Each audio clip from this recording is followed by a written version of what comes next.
I call the Honourable Member Jacinda Ardern. Thank you, Mr Chair. It's my pleasure to take a call on the Crimes Amendment Bill number 2, which, although we've focused quite heavily on certain parts of this bill, does range across, does broadly cover several areas, I think roughly 4. I'm probably going to hone in on a couple of them as we traverse part 1. But before I do so, I just wanted to make a general statement, and that it has been referred to at different times by other speakers, and that is the very strong linkage between factors of poverty and violence. And I think that ultimately, if we are going to address issues of child abuse and child neglect in New Zealand, we do need to look at these causal factors. Now, I do want to, of course, acknowledge that to seek to explain does not seek to excuse. And in my mind, there is, of course, never an excuse for child abuse and child neglect in New Zealand, but we cannot ignore that when levels of poverty and deprivation are at their highest, we also see an increase in the levels of child abuse and child neglect also, and that's a linkage we cannot ignore. And I was very pleased that in the beginning of the Minister in the Chair's term, he did focus on the drivers of crime, and this inevitably would have been part of that, given that it's also one of the roughly 5 risk factors that we see amongst young people who come before our criminal justice system.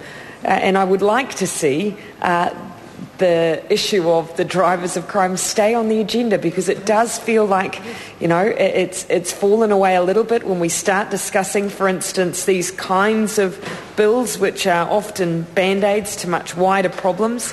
And also the fact that we have a green paper which is going to take us potentially 3 years to look into these issues, when ultimately some of the work that Minister kicked off was, I don't think, was ever intended to take that long. So I hope that that's a mantle that whoever actually wouldn't need to, because on Labour's side we'll just pick it up and continue doing what we did while we were in government, because we have left unfinished business in the area of child poverty and child abuse.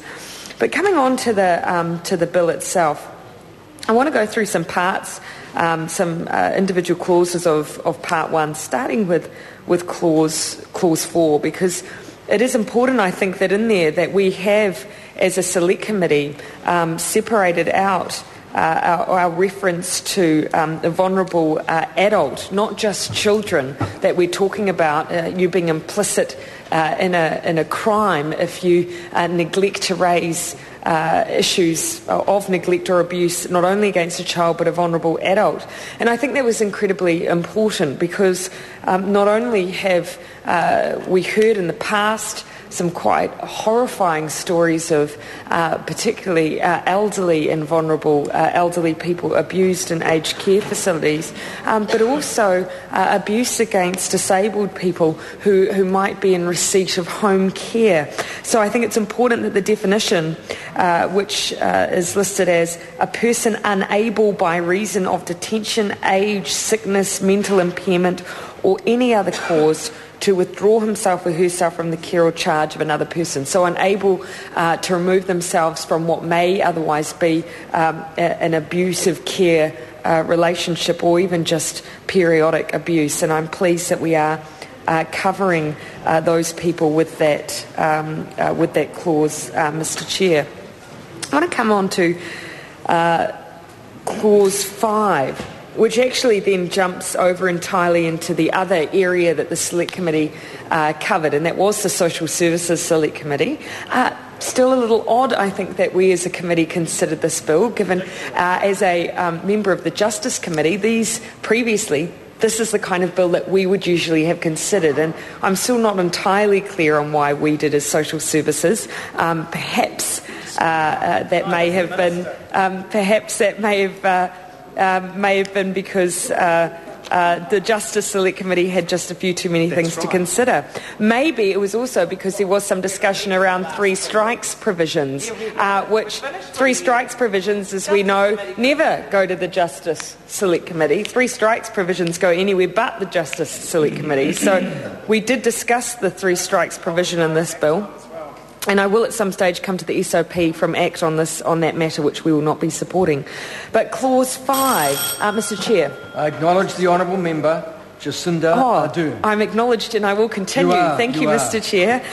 Clause 5 sits around meeting a young person under 16 following sexual grooming. So in a nutshell, essentially right now we have we do have law enforcement officers who for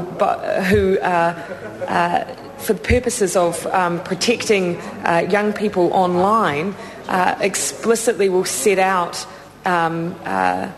to approach those who might be seeking out to groom young people online.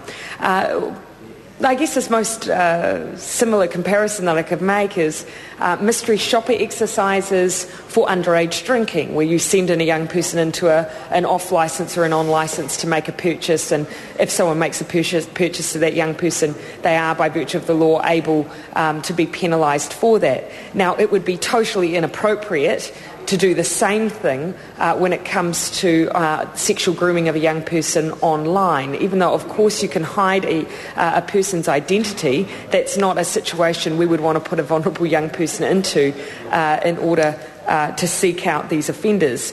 So instead, this clause allows that if someone is fictitiously presenting themselves as a young person, that person that they then draw out, who is defined to be a groomer, can be prosecuted, even though technically that person was not under the 16 or under.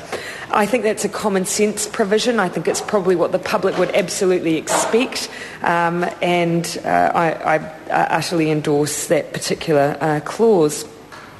I then want to come on to Section 151 under Clause 6.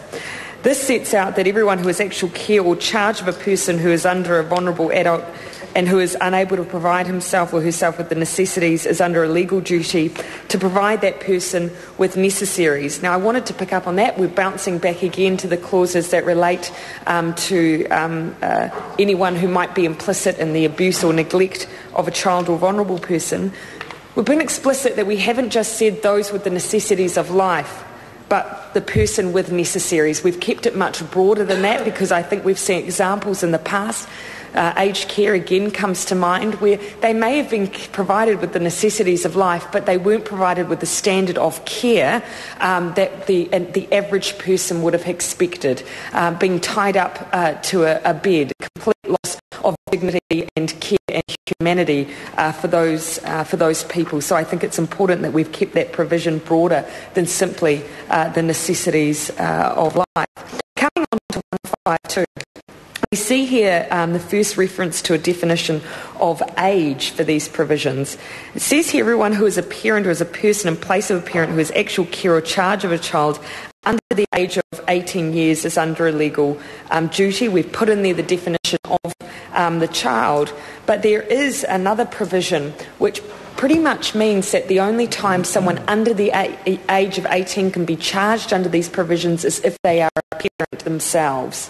Now, that was something the Select Committee discussed at great length. It was our decision that it was not appropriate for someone who is under the age of 18, who is not a direct parent, to be covered by these provisions, particularly if, for instance, we may have a situation where it may be a sibling of another child who is being neglected or abused, who may not be directly implicated themselves, but is it reasonable to expect that a child be drawn into this legislation?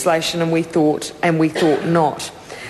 Coming on to Section 195, we see there criminal penalty lifting from 5 years to 10, and then some explicit clauses around which implicate a person who is a staff member of a hospital, an institution or a residence. We did have quite a bit of discussion about how far how widely drawn then the circle would become, and we think though that the tests in this bill are adequate enough to ensure that it's a reasonable expectation that someone actually has to be privy to and aware of abuse being or neglect being perpetrated against an individual for them to be implicated in this legislation. We felt satisfied by it.